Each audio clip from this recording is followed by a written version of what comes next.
Brianna Ghey was a young, talented 16-year-old girl in Warrington, Northern England.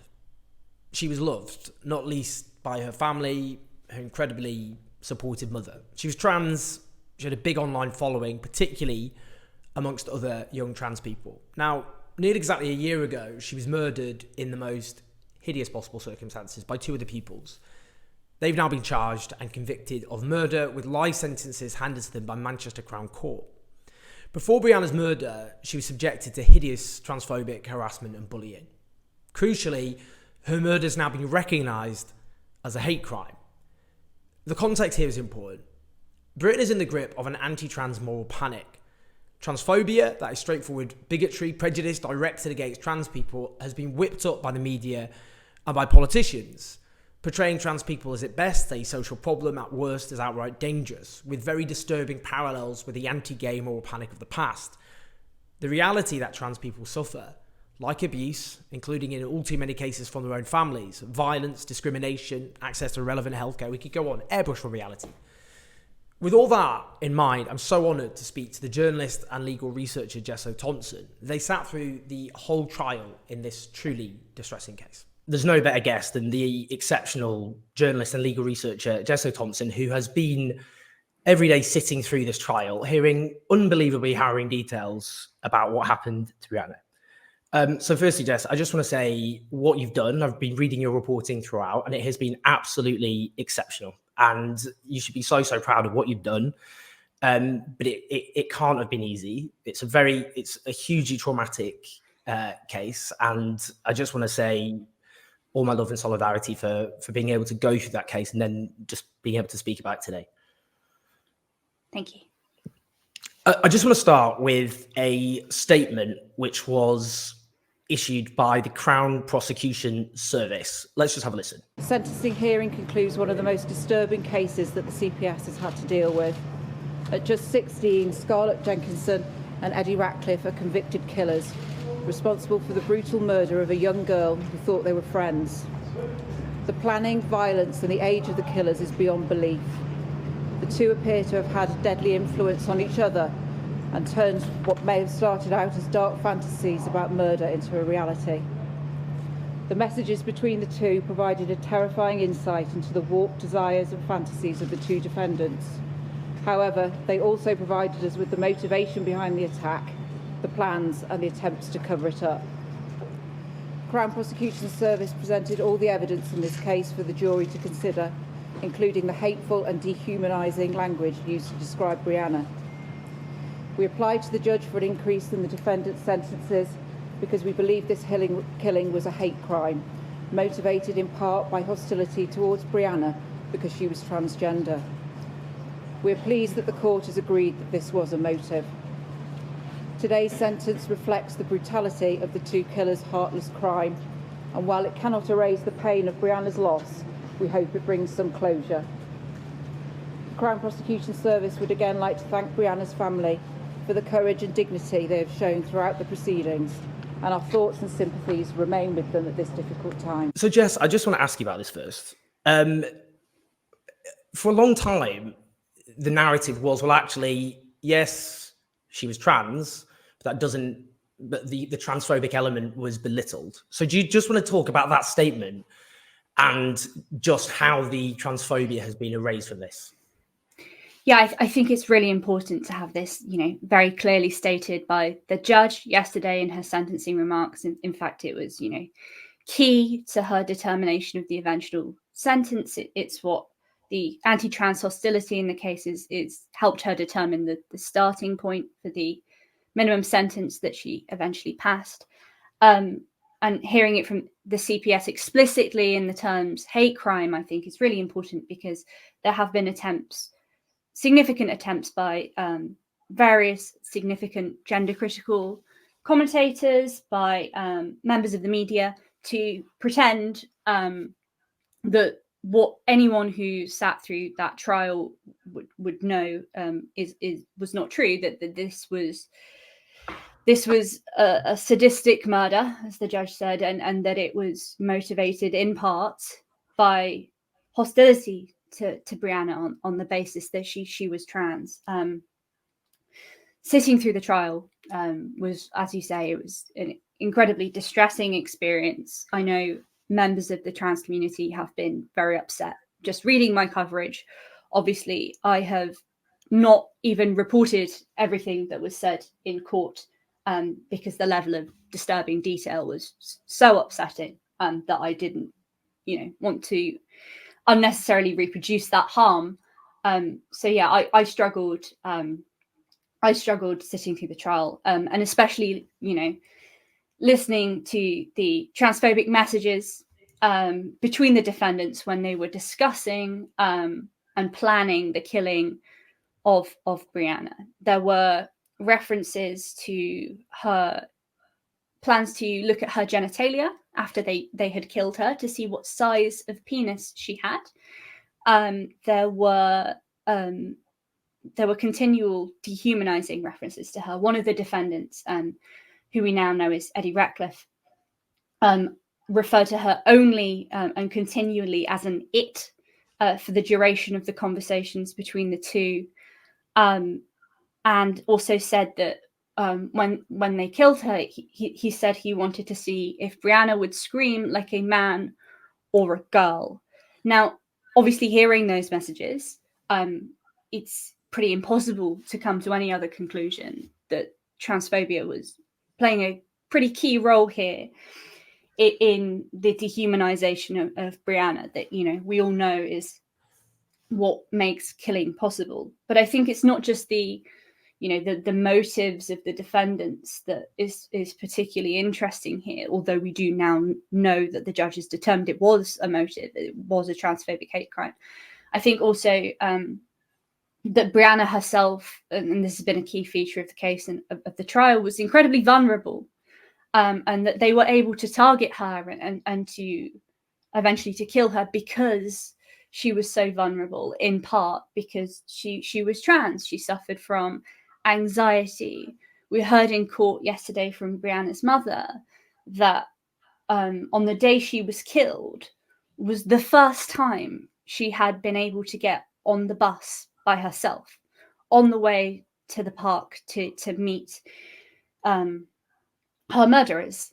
And Brianna's mum, we heard this evidence during the trial, received a text from Brianna on the bus from when she was on the way to the park, when Brianna was telling her mother that she was scared, and Esther Jai, Brianna's mum, told the court how proud she had been of Brianna for making this step and doing this. So I think this, this really highlights how vulnerable and isolated Brianna was, and the necessity, I think, of acknowledging that young trans people are often vulnerable, do need support, and that this vulnerability is what made Brianna's death possible in this case.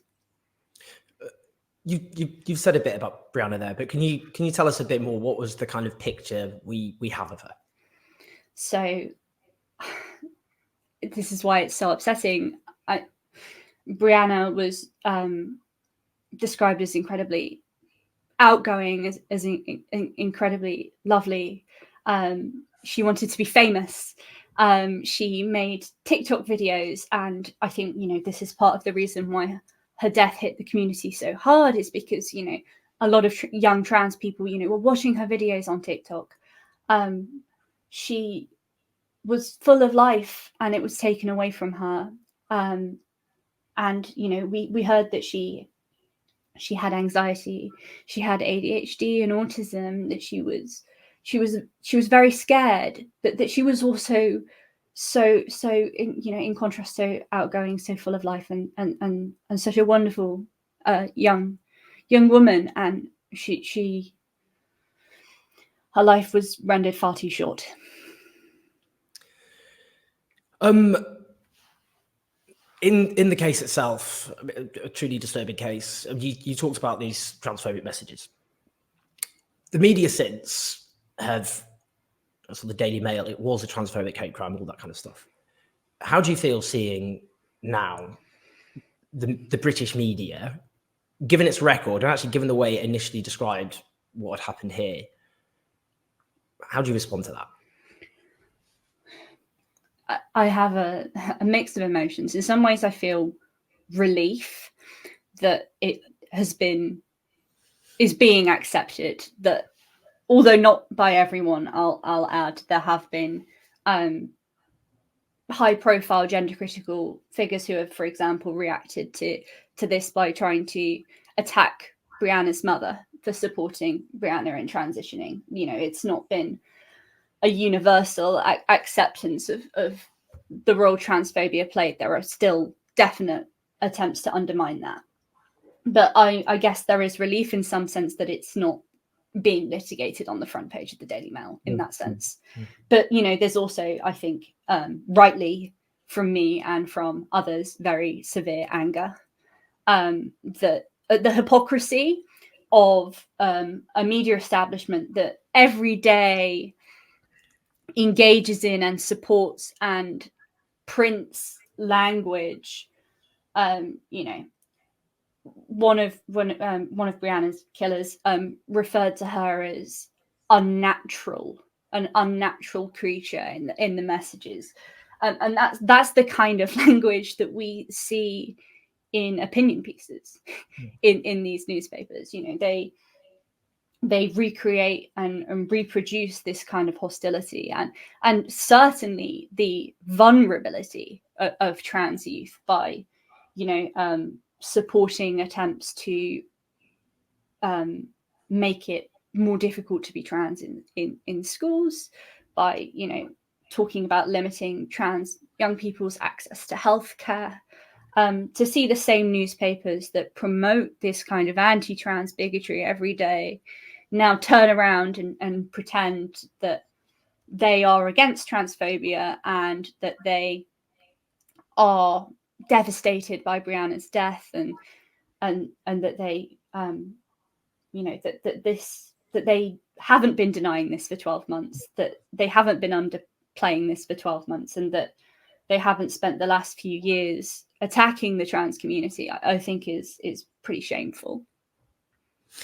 I mean, just on that, you know, parallels are often drawn quite understandably between today's anti-trans backlash and the anti-gay bi backlash of the 80s, 90s. I mean, I say backlash, that's not really portraying it properly, is it? It's suggesting we've done something wrong. No, but it's almost, you know, in a kind of a hate campaign against, often as gay and bisexual people became more visible, and you got a movement which fought for people's rights, and you got this kind of, you know, portrayal of sexual predators, threats to children, defies of the laws of biology.